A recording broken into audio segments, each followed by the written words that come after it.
Bismillahirrahmanirrahim. Assalamualaikum warahmatullahi wabarakatuh. Alhamdulillah wassalatu wassalamu ala Rasulillah Sayyidina Muhammad ibn Abdillah wa ala alihi wa sahbihi wa man tabi'ahu wa mawalah. Asyhadu an la ilaha illallah wahdahu la syarika lahu, asyhadu anna Muhammadan abduhu wa rasuluhu la nabiyya wa la rasul ba'dah. Anak-anakku sekalian, peserta MLS SMK Muhammadiyah 1 Turi yang dimuliakan Allah, mudah-mudahan kita dalam keadaan sehat walafiat. Alhamdulillah, kita bersyukur kita berkumpul dalam acara ini dalam keadaan sehat tanpa kendala suatu apapun, dan mudah-mudahan kita dapat mengikuti rangkaian acara MPLS ini sampai selesai. Kita tiba pada materi yang terakhir dalam rangkaian acara MPLS ini, yaitu penerapan budaya 5S sebagai penguatan pendidikan karakter siswa. Kita mulai dari S yang pertama, yaitu senyum. Secara fisiologi dapat kita baca di sini, senyum merupakan ekspresi wajah yang terjadi akibat bergeraknya atau timbulnya suatu gerakan di bibir atau kedua ujungnya, atau pula di sekitar mata. Jadi orang senyum itu terlihat bibir dan mata. Bibir mungkin bergerak tapi mata tidak menunjukkan bahwa dia tersenyum, itu tidak bisa disebut tersenyum. Jadi pancaran mata dan bergeraknya bibir itu disebut senyum. Menjelaskan, jadi senyuman ini menjelaskan bahwa dapat melumpuhkan musuh. Jadi sekecil senyum saja, hal sekecil senyum itu menurut teori yang ada itu dapat melumpuhkan musuh, menyembuhkan penyakit, perekat tali persaudaraan, pengobat luka jiwa, dan bisa menjadi sarana tercapainya perdamaian dunia. Hal sekecil senyum kita dapatkan beberapa hal positif yang sudah disebutkan tadi. Jadi senyum adalah hal yang harus kita budayakan. Kalau kita belum terbiasa tersenyum, kita latihan mulai sekarang. Tersenyum pada teman, tersenyum pada guru, tersenyum pada ibu kantin. Nanti kalau masuk ataupun kita belajar dalam jaringan, belajar daring, kalau bisa video konferensi, usahakan kita dalam keadaan selalu tersenyum. Nah, senyum ini dapat menumbuhkan hal-hal positif yang terpancar dari dalam diri kita, dapat menyembuhkan penyakit. Senyum, jadi orang jika disugesti dia selalu berpikiran positif dan selalu tersenyum, itu dapat menyembuhkan penyakit. Perekat tali persaudaraan otomatis. Kalau orang tidak saling senyum, itu artinya dia bermusuhan. Kalau dia saling senyum, dia otomatis tidak ada apa-apa, hubungan baik. Maka itu merupakan salah satu sarana perekat tali persaudaraan. Kalau semua sudah bersaudara, akan tercapainya perdamaian di dunia ini. Jadi jika kita nanti sudah masuk sekolah, bertemu teman, senyum. Senyum kepada guru, senyum kepada ibu kantin. Itu adalah S yang pertama, senyum. Kita semua sudah tahu caranya tersenyum. Agak aneh jika orang sampai sekarang tidak tahu cara tersenyum. Nah, ini adalah pengulangan, penegasan kalau senyum adalah satu hal yang harus kita laksanakan nanti. Yang kedua adalah salam. Kita sebagai umat muslim sudah diajari dari dulu-dulu, waktu kecil kita sudah diajari oleh orang tua kita, ucapkan salam dengan ucapan Assalamualaikum warahmatullahi wabarakatuh. Itu yang versi lengkap. Tapi kalau hanya bertemu di jalan, salam itu hanya Assalamualaikum. Nah, ini ada hadis dari Abdullah bin Amr mengisahkan bahwa seorang bertanya kepada Rasulullah SAW, apakah amalan terbaik dalam Islam? Kata Abdullah bin Amr ini bertanya kepada Rasulullah. Rasulullah menjawab ketika itu, berilah makan orang-orang. Jadi amal terbaik itu adalah memberikan orang-orang makan. Yang kedua adalah tebarkanlah ucapan salam satu sama lain, baik kamu saling mengenal ataupun tidak. Jadi ini adalah budaya S yang kedua, salam. Kita kepada orang yang tidak dikenal saja, kalau kita bertemu saling tatap, ucapkan saja Assalamualaikum. kalau dirasa orang itu muslim, tapi kan kita tidak tahu orang itu muslim atau tidak. Jadi tidak apa-apa, kita berhusnuzon, mudah-mudahan orang itu muslim dan menjawabkan salam itu membalas kepada kita. Jadi bertemu di suatu tempat tidak kenal nih, assalamualaikum, waalaikumsalam, bertambahlah saudara, syukur-syukur ngobrol, mencari hubungan, channel, link dan lain sebagainya. Salam. Apalagi nanti ketika kita sudah masuk sekolah, kita mendapatkan teman baru dan itu kita harus kenal. Kalau sudah bertemu di pagi hari, masuk assalamualaikum. Jadi masuk kelas, bertemu orang, masuk kelas, bertemu guru, bertemu teman. Kalau kita awal berinteraksi dengan orang, yang pertama senyum dulu, yang kedua adalah salam, ucapkan assalamualaikum.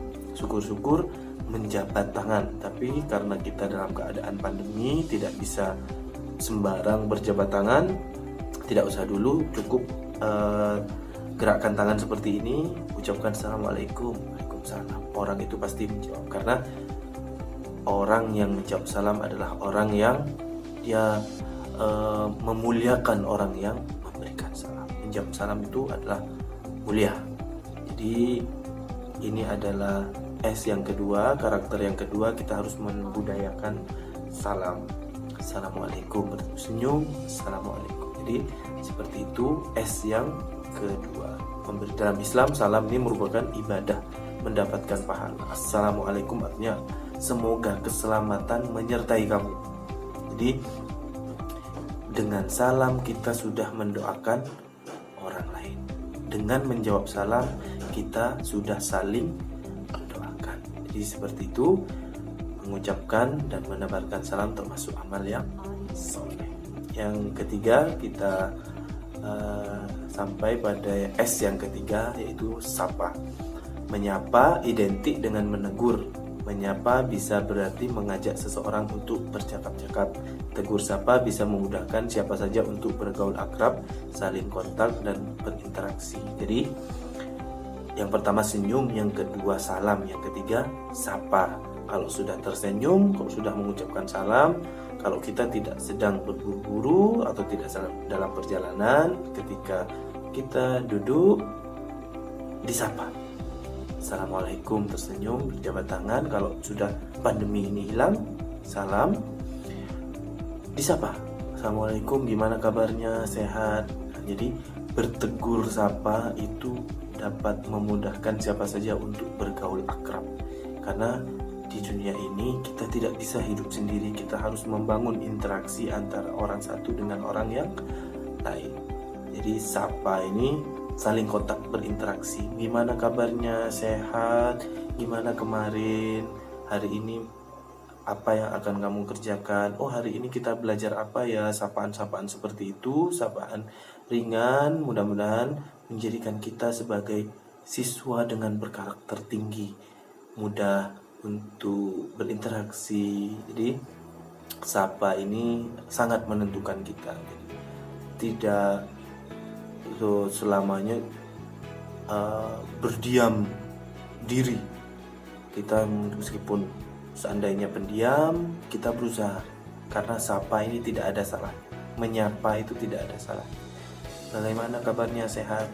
Dengan teman, dengan guru, kita bertemu, cium tangan, assalamualaikum Pak, Bu, bagaimana kabarnya, sehat Bapak Ibu? Bagaimana Ibu, keluarga di rumah, sehat? Alhamdulillah. Maka guru itu senang sekali ditanya seperti itu. Jadi nanti sebagai siswa baru, nanti Anda semua menyesuaikan, berkenalan dengan guru, bertanya kabarnya sehat, berusaha seramah mungkin dengan menyapa ringan, sehat Bu, sehat Pak. Seperti itu saja sudah membuat orang lain senang. Pasti dijawab alhamdulillah sehat, kamu gimana? Akan terjadi interaksi di awal. Jadi itu adalah S yang ketiga, sapa. Yang keempat adalah sopan. Nah, ini memiliki arti hormat, takzim, dan tertib menurut adat. Seseorang yang sopan akan bersikap mengikuti adat, tidak pernah melanggar adat. Jadi sopan itu adalah artinya tidak melanggar adat. Jadi sopan itu, adat itu budaya yang sudah disepakati bersama. Kalau di luar negeri anak memanggil bapaknya dengan nama itu biasa saja. Tapi kalau kita tidak sopan, itu kesepakatan beda. Kalau di Indonesia, orang yang lebih tua itu harus dipanggil dengan panggilan yang sesuai. Kakak, kalau bapak ibu guru itu dipanggil bapak ibu. Kalau yang lain itu mungkin mas, mbak. Kalau kita rasa orang yang kita hadapi itu lebih tua, kita berusaha dengan menyapa dengan panggilan yang baik. Itu adalah salah satu kesopanan. Pun kalau orang yang kita sapa itu adalah yang lebih muda, bisa saja kita panggil adik. Gimana dek? Gimana sehat dek? Jadi itu adalah salah satu kesopanan. Jika kita lebih muda, kita sopan kepada yang lebih tua. Jika kita lebih tua, kita pun harus sopan kepada yang lebih muda dengan cara paling tidak memanggil dengan panggilan yang pantas, bukan dengan panggilan yang dirasa mengolok-olok, panggil gendut, jangan ya. Jadi sopan itu adalah karakter yang sangat penting menentukan nanti Anda ke depannya. Kalau orang sudah dirasa sopan, memanggil dengan panggilan yang sesuai, menunduk jika lewat di depannya, tidak asal jalan. Jadi sekarang itu paling tidak menundukkan badan. Nah, itu salah satu termasuk adab sopan santun di negeri kita. Kalau di luar negeri mungkin biasa kita lewat depan orang tua, lewat saja. Tapi kalau di Indonesia, apalagi kita sebagai umat muslim, sekolah di institusi Muhammadiyah, kita harus unggul di dalam kesopanan. Jadi memanggil dengan sebutan yang pantas, lewat dengan sopan, berbicara itu rendah. Kalau kita rasa orang yang kita ajak bicara lebih tua, mungkin dengan bahasa-bahasa yang halus, tidak membentak, tidak kasar, tidak keras, orang itu akan mendapatkan penghargaan. Dan kita itu juga lebih terhormat. Barang siapa yang menghargai orang lain, maka dia sebenarnya menghargai dirinya sendiri. Jadi kalau ada orang yang sopan, kalau kita sopan terhadap orang, kita akan mendapatkan balasan yang setimpal. Jadi orang itu akan sopan terhadap kita. Itu adalah hukum alam yang tidak bisa dibantah. Jadi orang kalau sopan, pasti orang lain itu akan sopan kepada kita. Itu ya sopan. Dan yang terakhir, yang terakhir adalah santun, yang memiliki pengertian halus dan baik tingkah lakunya, sabar dan tenang, juga penuh rasa belas kasihan.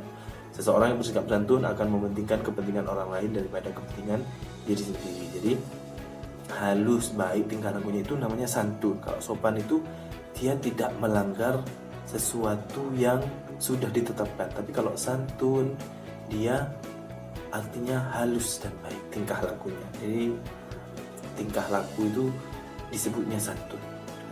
Kalau ucapan mungkin sopan.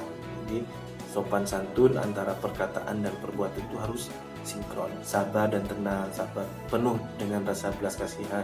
Kalau ada orang yang mungkin kecelakaan, jadi dia ada belas kasihan, tidak cuek terhadap orang-orang di sekelilingnya. Seorang yang bersikap santun akan mementingkan kepentingan orang lain daripada kepentingan diri sendiri. Jadi mengutamakan orang lain dengan memperhitungkan kepentingan diri sendiri. Jadi ini 5S adalah karakter-karakter yang harus kita bangun, harus kita miliki agar menjadi orang yang berkarakter, orang yang sesuai dengan cita-cita pendiri bangsa. 5S itu yang pertama adalah senyum, salam, sapa, sopan, dan santun. Jika 5 ini sudah kita miliki, insya Allah kita akan menjadi orang yang sukses, berhasil, dan membuat bangga keluarga, masyarakat, dan negara. Jadi semangat untuk anak-anakku. Kita terakhir di institusi Muhammadiyah, setiap upacara akan ada pembacaan janji pelajar Muhammadiyah. Saya bacakan. Bismillahirrahmanirrahim. Ini adalah ucapan pembuka, ucapan basmalah. Semoga janji ini dapat diridhoi Allah. Asyhadu an la ilaha illallah wa asyhadu anna Muhammadar Rasulullah. Ini adalah syahadat pelajar Muhammadiyah harus muslim.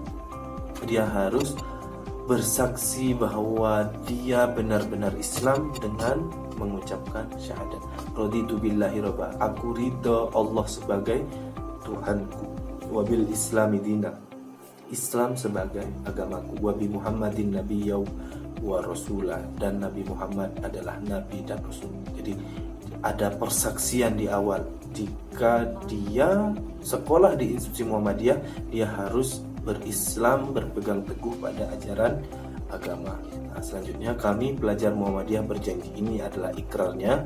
Yang pertama adalah berjuang menegakkan ajaran Islam dari awal syahadat, dan ditegaskan dengan janji yang pertama, berjuang menegakkan ajaran Islam, ajaran-ajaran yang baik, ajaran-ajaran yang sesuai dengan syariat. Jadi kalau ada pelajar Muhammadiyah yang tidak menjalankan syariat Islam, itu adalah aneh, karena dia seseorang yang tidak memenuhi janji. Karena di Muhammadiyah ada janji pelajar, yang pertama adalah berjuang menegakkan ajaran Islam, yang kedua hormat dan patuh terhadap orang tua dan guru. Kalau ada pelajar Muhammadiyah tidak patuh dan hormat kepada orang tua dan guru, dia bukan pelajar Muhammadiyah sejatinya. Dan yang ketiga, bersungguh-sungguh dalam menuntut ilmu. Harus passionnya harus tinggi menuntut ilmu. Jika Anda dalam jurusan akuntansi, Anda tekun menghitung, melaporkan keuangan dan lain sebagainya. Jika Anda TKJ, Anda mahir dalam mengoperasikan komputer, hardware, software dan lain sebagainya. Dan tata boga, Anda mahir dalam segala masakan, teknik memasak, segala menu-menu yang ada, Western, Indonesia dan lain sebagainya. Anda harus bersungguh-sungguh mendalami jurusan yang Anda tempuh. Yang keempat adalah bekerja keras, mandiri, berprestasi. Bekerja keras, mandiri dan berprestasi. Harus bekerja keras, tidak ada hasil tanpa disertai dengan perjuangan keras. Mandiri artinya dia berdiri di atas kaki sendiri, dia tidak pernah bergantung kepada orang lain, dan hadiahnya dia berprestasi. Kalau orang sudah bekerja keras, dia mampu berusaha mandiri, pasti dia akan berprestasi. Yang keempat, yang kelima, rela berkorban dan menolong sesama. Ini adalah satu amal soleh, rela berkorban dan menolong sesama. Dia mengorbankan apa yang dia cita-citakan untuk membahagiakan orang yang tidak mampu.